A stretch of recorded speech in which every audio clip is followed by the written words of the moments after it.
And this is the Coins, Cashflow, and Competition podcast, sponsored by Upstate Essential Solutions.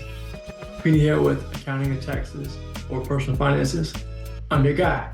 Contact me today at dakotagrady.com for a consultation, value at $100. And if you want a resource to read, get a copy of my book, Broke, at the website as well at dakotagrady.com. And if you want to do some journaling, send me an email for a copy of your journal at dakotagrady.com. So today it is last week for Financial Literacy Month because the month ends on Tuesday the 30th. So I want to talk to y'all about money and marriage, right? Because years ago I did some research and it said that money is one thing that people get a divorce over, right? So marriage is important. And I realized that in order to have a marriage that goes a long distance and is healthy, we need to talk about finances, right? So today I'm going to talk about 3 keys to help you have a great marriage and to maximize it, all right? So here's the first key. I'm going to come off the top with this right here because it's important for me as a follower of Christ to talk about God. Number one point for this conversation is to have God at the center of your life. For those who don't believe in Christ, I want to encourage you, invite you to learn more about him. For those who follow Christ, I want to implore you to talk about God, have him as the center of your marriage. Because honestly, talking about me now, I'm talking about anybody else, talking about me personally, I'm crazy, y'all.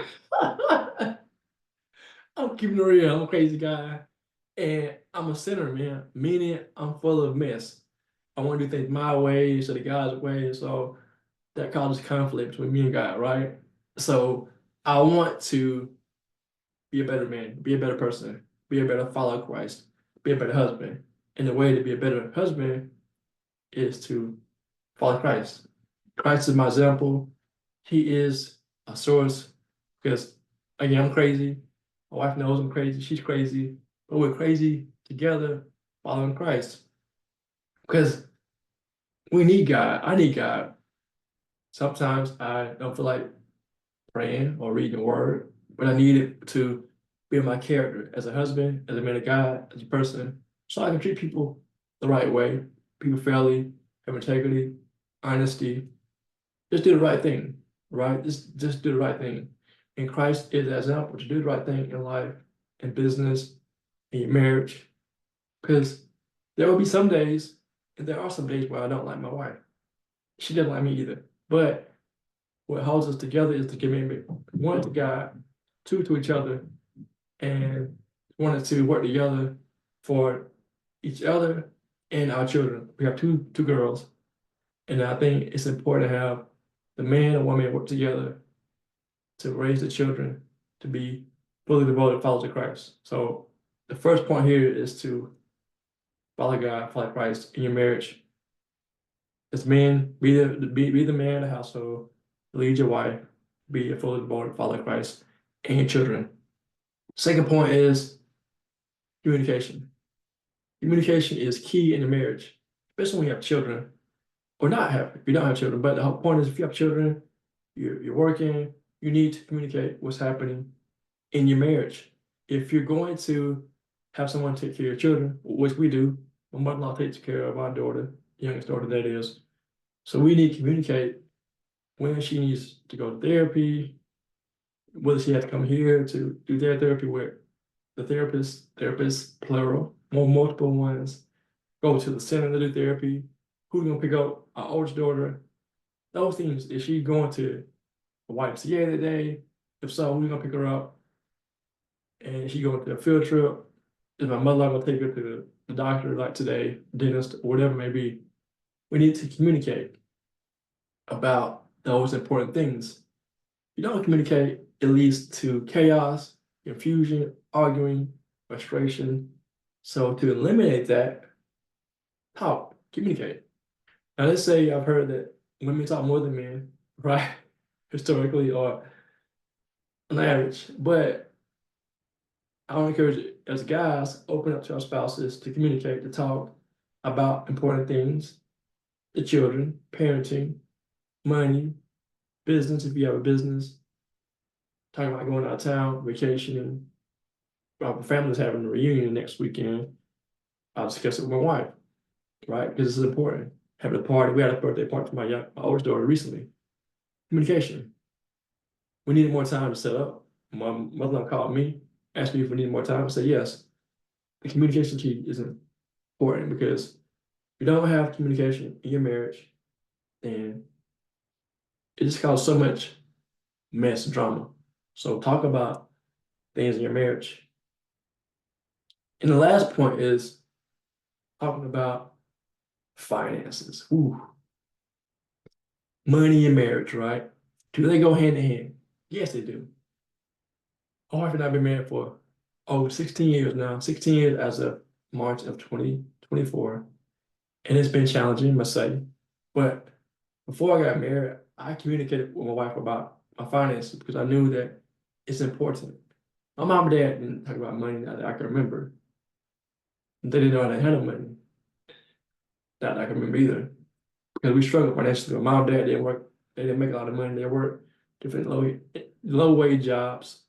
And again, I didn't remember them talking about money. I remember one time our lights got disconnected, our electricity got disconnected because I don't know, maybe they didn't pay the bill, whatever the case may have been. We had to go and stay with my grandmother, my siblings and I did for a short period of time, but that was a part of communication too. And handling your finances. If you and your spouse fight about money, why do y'all fight about money? What causes the tension? Before I got married, my wife and I went through marriage counseling. We went to 2 sessions. I'm gonna tell you why, because we're both crazy. We're both crazy, y'all. We didn't go past 2 sessions because we both need counseling. Seriously, but we had arguments, disagreements in those sessions. But I remember her bishop saying to us, he said, all money that comes into the household is household money. I'll say it again. All money, whether she makes it or I make it, is household money. That means it's our money. It's not her money or my money. It's our money combined. When we work together in our finances, then nothing can stop us. I know people who said that one guy said, yeah, hide money, HIDE money. He hid money from his wife. I don't know the details of that situation, but that's not good. You want to be transparent with your spouse about the finances because it can cause trouble in your marriage. It can drive a wedge between you and your spouse. Let that be an opportunity for you to work together, to communicate your needs, your wants when it comes to finances, your goals. If you have goals, hopefully independently and shared goals. And if you work together towards those goals, you'll achieve them. That's simple. Money is simply a tool that you use for God's glory. So it all goes back to that point number one. Handling money in a way that honors God. That's simple, y'all. And if you don't follow Christ, again, I want to invite you to learn about Jesus, how he can teach you how to change your life. He can change life for you, but he can also help you to follow him, to be a better person, have integrity, honesty, be reliable, and just to build your character. And also, the Bible talks about how to handle money. So if you need help with your finances, the first source is the Bible. Secondly, contact me at dakotagrady.com for a consultation about your finances or your business. I want to help you to maximize your money and your business so that you can live a life of abundance. That's simple, y'all. So I hope these podcasts for this month were helpful, valuable, and I want to invite you to subscribe to the channel, the Coins Cashflow and Conversations Podcast. It's a weekly podcast to empower you with money and business.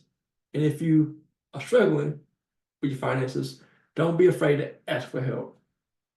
Contact me today at dakotagrady.com. And if you have a business, you're a nurse practitioner, entrepreneur, med spa owner, or esthetician with an AE, and you need a bookkeeper for your business and taxes done for your business too, don't be afraid to contact me, Dakota Grady, at dakotagrady.com. I can help you with your business finances too. And if you want to do your own quarterly estimates, I know in the second quarter, I have a resource for you. Email me at dakotagrady.com to get that free resource to help you to calculate your quarterly estimated taxes in 5 minutes or less. Thank y'all for joining me for the Coins, Cashflow, and Conversation podcast. I am your host, Dakota Grady, sponsored by Upstate Essential Solutions. Contact me today at dakotagrady.com.